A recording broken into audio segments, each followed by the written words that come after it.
Dios bendiga a todos los que están en sintonía con este programa. Que bendiga tu vida, que bendiga tu hogar, que bendiga tus hijos, que bendiga tu negocio, que bendiga tu vehículo, tu medio de transporte. Que las bendiciones de Él se derramen de manera abundante el día de hoy sobre todos los que están en sintonía con este programa. Hoy vamos a tratar de ver las diversas formas que tiene Dios para comunicarse con sus hijos. Ya sabemos que una de las formas de comunicarnos con el Padre es la oración, ¿verdad? Pero a veces en la oración nosotros somos los que hablamos, o meditamos, o pensamos, pero nada más nosotros, es como que no escuchamos de manera audible la voz de Dios.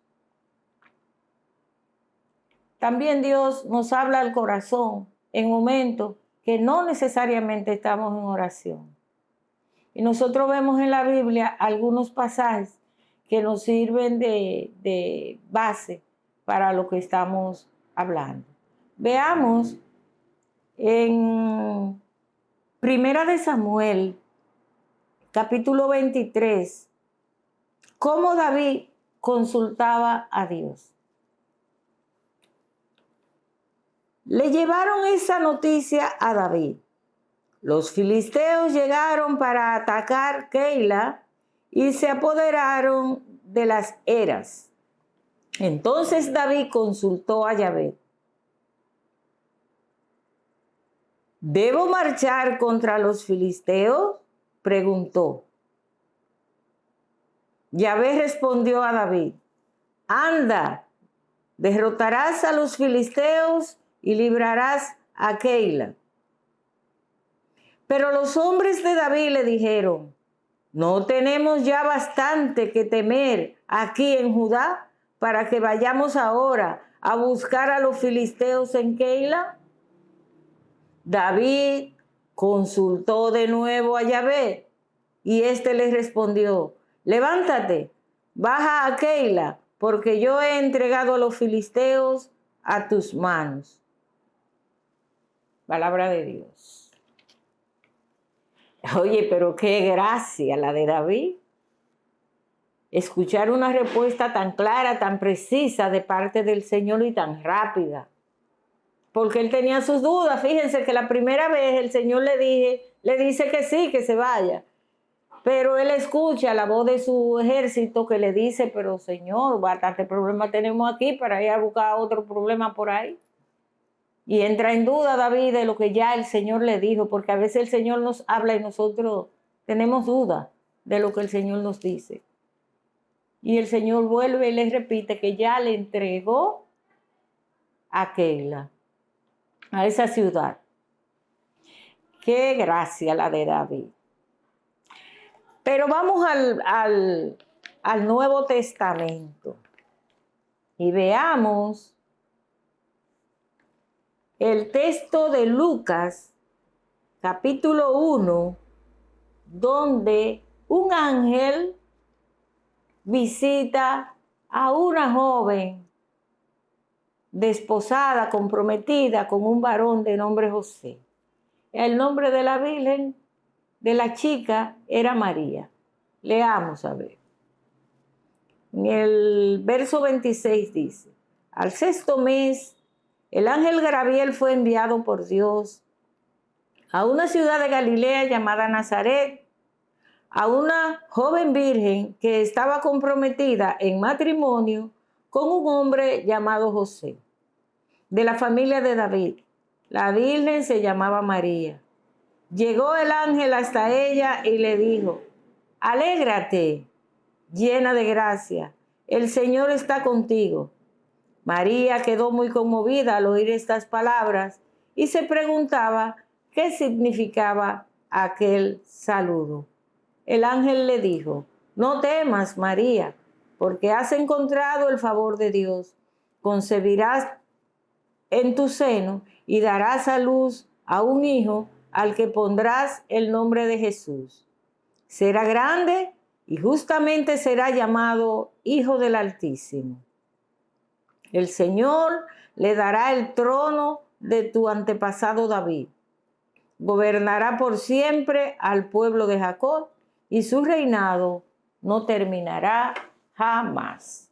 Oh, bendecida María que recibió esta gracia de que un ángel se le dirigiera de forma tan clara, tan precisa, a anunciarle que ella había sido elegida y escogida. Y ya nosotros vemos aquí una nueva forma del Señor manifestarse, del Señor comunicarse con sus hijos a través de los ángeles. Y vemos la aparición de ángeles en muchos episodios de la Biblia. Un ángel también se le apareció a José, que se puso chivo y no quería aceptar ya a María porque estaba embarazada y él sabía que él no se había acostado con ella. Entonces, ¿de quién estaba embarazada? Y el mismo ángel que se le apareció a María, entonces fue donde José en sueños y le dijo: acepta a María porque el hijo que ella espera es el Hijo de Dios. Pero un ángel también, el ángel del Señor, se le apareció a Zacarías para anunciarle el nacimiento de Juan el Bautista. Es decir, vemos ángeles en la Biblia en muchísimas ocasiones, bajando a traer mensajes de Dios a los hombres. Vimos por ahí también a Daniel, que le estaba pidiendo algo al Señor y luego el Señor envió un ángel y el ángel le dijo: desde que hiciste el pedimento, el Señor nos envió a traerte lo que pediste. Sin embargo, en el camino, el príncipe del mal nos interrumpió. Y tuvieron que llamar a Miguel. Es decir, hay una relación, hay todo un mundo alrededor del Padre compuesto por ángeles que están ahí a su disposición, unos para adorarle y otros para traerle los mensajes al hombre. Entonces también tenemos esa facilidad de comunicar, de Dios comunicarse con nosotros a través de sus ángeles. Pero tenemos los sueños. ¿Ustedes recuerdan a José? El hijo de Jacob, uno de los... Jacob era como el 11º de los hijos, porque él tuvo 10 hijos fuera del... antes que José. Y luego tiene a José y por último a Benjamín. Pero José era el escogido. Y José desde pequeño tenía sueños y sueños y sueños. Y se lo contaba al papá y se lo contaba a los hermanos. Y eso yo creo que le acarreó que los hermanos le cogieran envidia y se encoleraran en su contra. Porque esos sueños revelaban lo que iba a ocurrir en el futuro. Que él sería el camino que Dios utilizaría para perpetuar esa familia, para que esa familia pudiera sobrevivir a las catástrofes y a las dificultades que se iban a presentar ahí donde ellos estaban, que era una hambruna. Y el Señor utilizó a José en diferentes, tuvo que pasar una prueba muy larga, pero al final llegó a ser el segundo en Egipto después del faraón. Y toda esa comunicación de Dios fue a través de sueños. Y nosotros también hoy soñamos.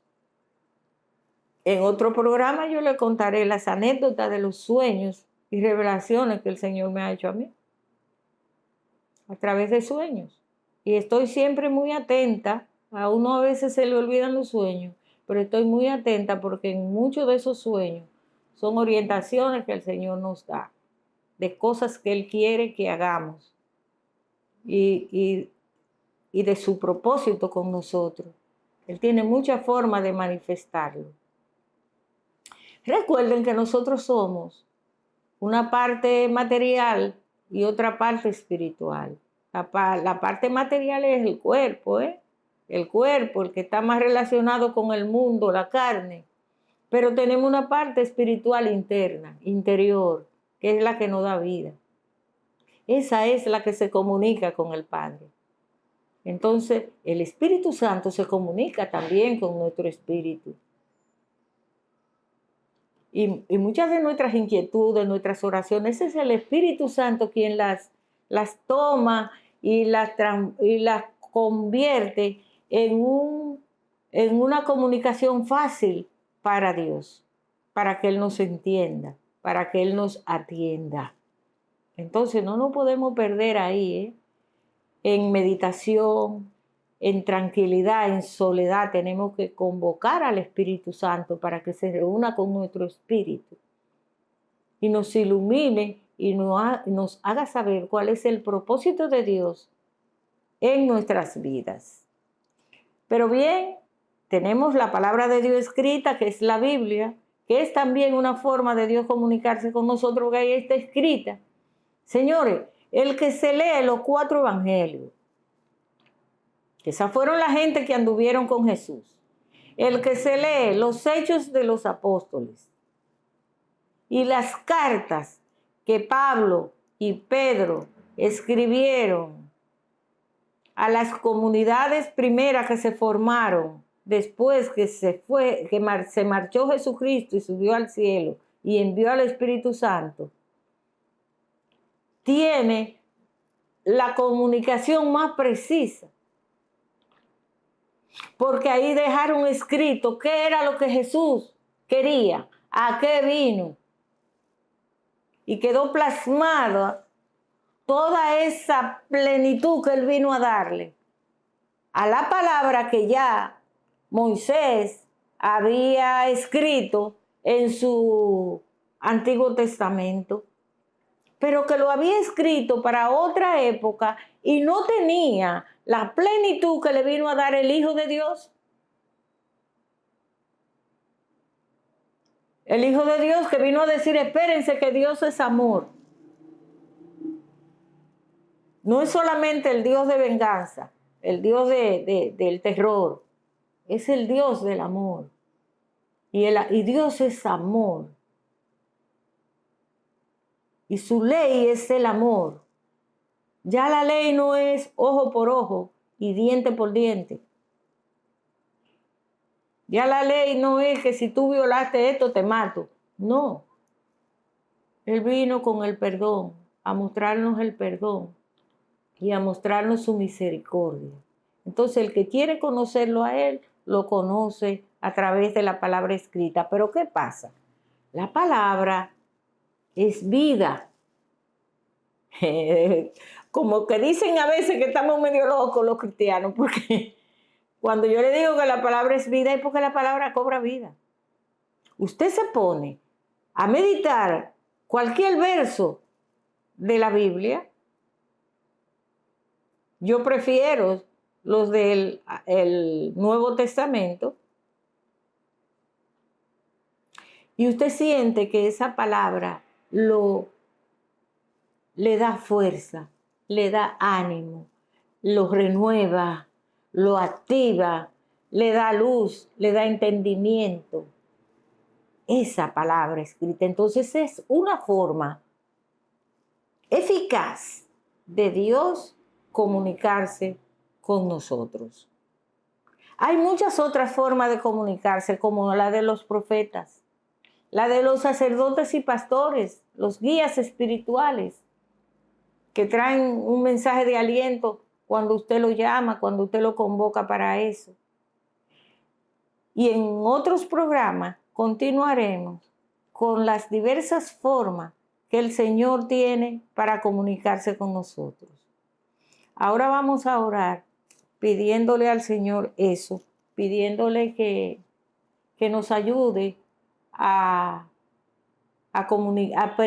permanecer en una comunicación con Él. Que nos hable como le hablaba a David, como le hablaba a Moisés, como le habló a María